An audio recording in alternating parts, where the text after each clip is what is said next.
شكرا يا ربي يا عزيز يا سمد يا صاحب المغفرة يا واحد الأحد.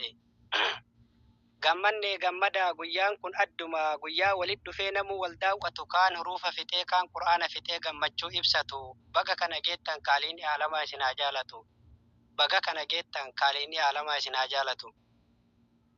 Waa ajaa'iba abboo barri numa tole barri iimoon dhufee markazaan nuuf tole kaanis ni barsiisa kaanis ni barata albee qara lamaati wanni isa keessa yoo itti fayyadamte muree si nyaachisa yoo itti dabde ammoo muree si naaffisa.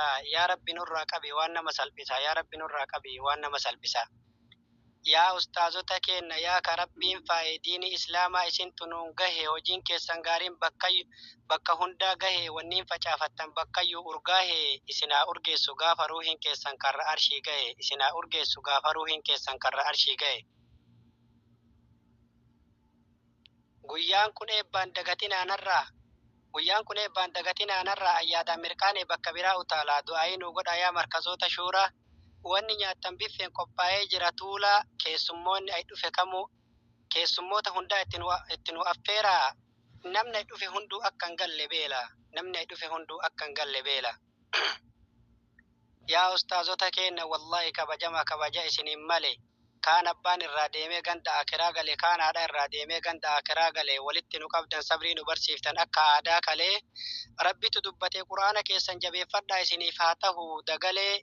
Guyyaa haadhaaf abbaan si gatee galee guyyaa saahibni kee biyyee sitti rare ati hoo maal qabda rabbii kan kee malee ati hoo maal qabda rabbii kan kee malee.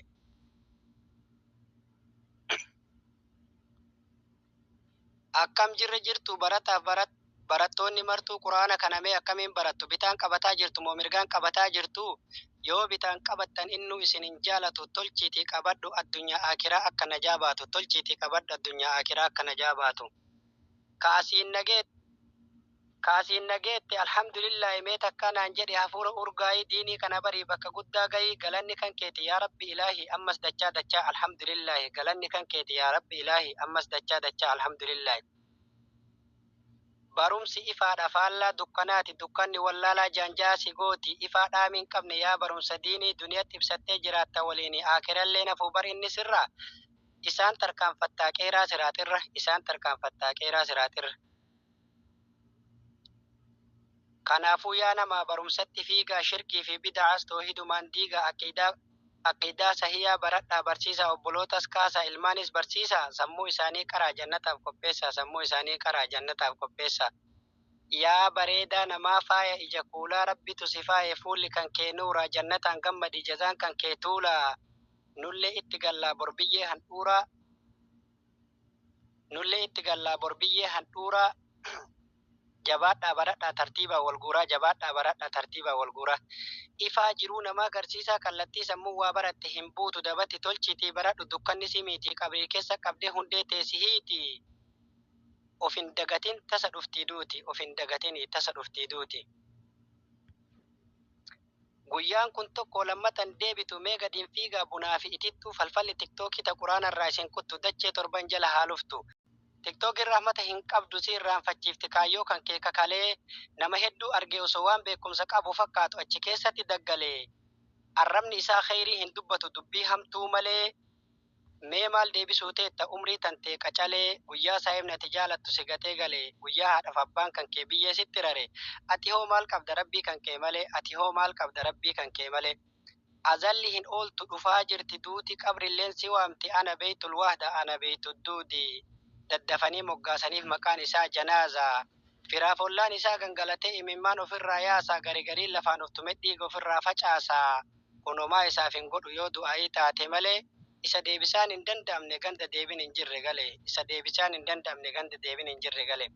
Ati yoo feete tahi dhabaa yoo qabaatte baaluqqaa yoo qaaman qabaannes tarii obboleessa luuqqaa guutuu addunyaa naannoftus itti galli keenna qabrii. Walgeettiin keenna hin ooltu guyyaa afuufamte garriin. Arrabarra na dhufteef jechaaf jedhe malee ustaazota qabna addaan nuuf haa baasan dhaamsa qabrii kakalee dhiifama naaf godhaa karatu naan tare. Gammachuun teessan teennaa nuttis gammannee jirra fakkeenya nuuf taatan isin laallataa jirra jabaadhaa ammallee bakka guddaa gahaa rabbii keessan biraa waa hundaan milkaayaa.